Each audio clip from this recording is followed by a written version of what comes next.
Le professeur est où? Il est en salle ici. Ben Gordon est éducateur dans un établissement secondaire situé à Marcory.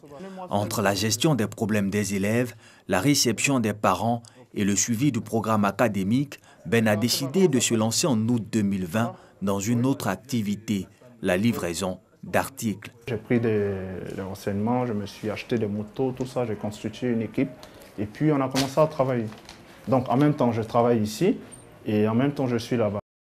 Aujourd'hui, après quelques mois d'activité, sa structure qui exerce dans l'informel dispose de 2 mobylettes avec lesquelles ses livreurs transportent quotidiennement les articles et marchandises des clients. Allô? Oui, allô, bonjour madame. Alors vous avez commandé avec nous 2 savons. Voilà, alors je vous appelle juste pour vous dire que le livreur il va vous appeler au cours de la journée si vous n'avez pas d'impératif afin que vous soyez livré. Comme Ben Gordon, plusieurs jeunes se sont lancés dans ce business nouveau. C'est le cas d'Aurélie Fieni, à la tête d'une structure de livraison située à la Riviera dans la commune de Cocody. On a constaté qu'il y a un besoin vraiment par rapport à Internet aujourd'hui. Il y a beaucoup de boutiques en ligne, de commerce en ligne, donc qui ont forcément besoin de livraison. Ne plus se déplacer pour faire ses emplettes, commander en un clic via son smartphone et recevoir quelques heures après ses articles. Cette pratique nouvelle gagne de plus en plus le cœur des Abidjanais. C'est quand même bien parce que tu as la possibilité de recevoir ta marchandise chez toi à la maison à moins de coûts. C'est vrai qu'on paye certains frais, mais c'est quand même bénéfique. Propulsée par le développement fulgurant de la vente en ligne, la livraison urbaine est en plein essor.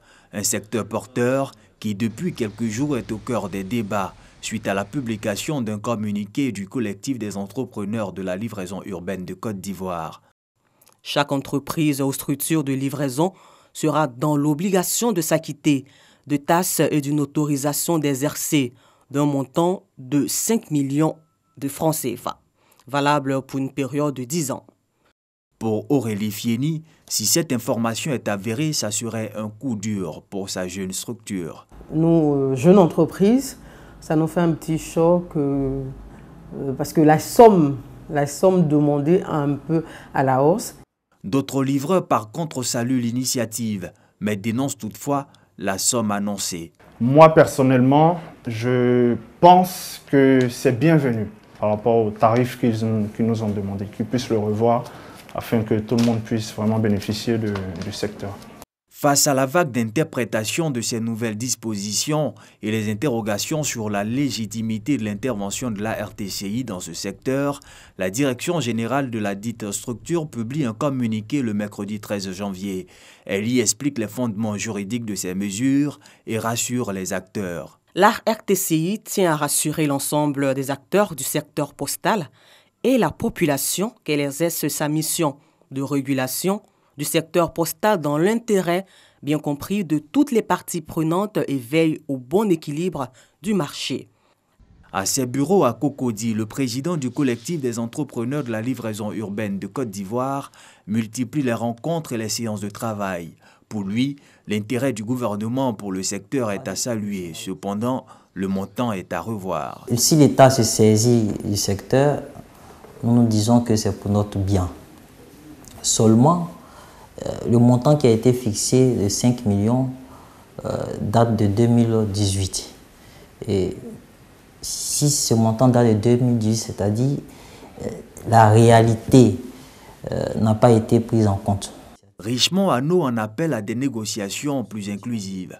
Le plus important n'est pas de fixer déjà le montant, mais de comprendre le secteur et comprendre les acteurs du secteur. Donc nous proposons déjà un dialogue, une rencontre afin que les acteurs que nous sommes puissions exposer nos réalités afin que cela soit pris en compte. Les jours passent, mais la RTCI et ses nouvelles réglementations sont toujours au centre des débats sur les réseaux sociaux et quelques plateaux de télévision. Face à cette situation, l'autorité de régulation convoque les acteurs de la livraison urbaine à une rencontre d'échange le vendredi 14 janvier à son siège à Marcory.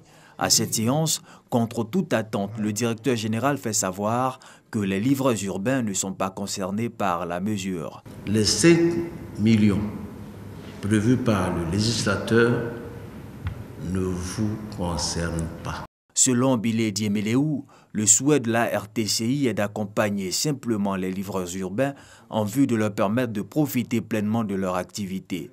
Notre rôle pour nous, c'est de vous protéger. Notre rôle aussi, c'est de pérenniser vraiment l'activité. Et puis faire de sorte que ce soit un métier et qui rassure aussi celui qui est au terminus. Au lendemain de cette rencontre, nous retrouvons Anno Richemont, président du collectif dans ses locaux. Pour le jeune livreur, si cette information donnée la veille par le régulateur est une satisfaction, il reconnaît cependant que le secteur a besoin d'être organisé. Le CELICI et les groupements et associations rattachés se félicitent de l'éclaircie qu'a apporté le directeur général concernant les 5 millions. Nous espérons que l'organisation qui est prônée par le directeur général de la RTCI puisse être mise en œuvre avec notre participation. En attendant cette réglementation appropriée pour leur permettre d'exercer dans la légalité avec professionnalisme, les livreurs urbains sillonnent toujours les rues de la capitale économique, transportant les articles et marchandises des usagers.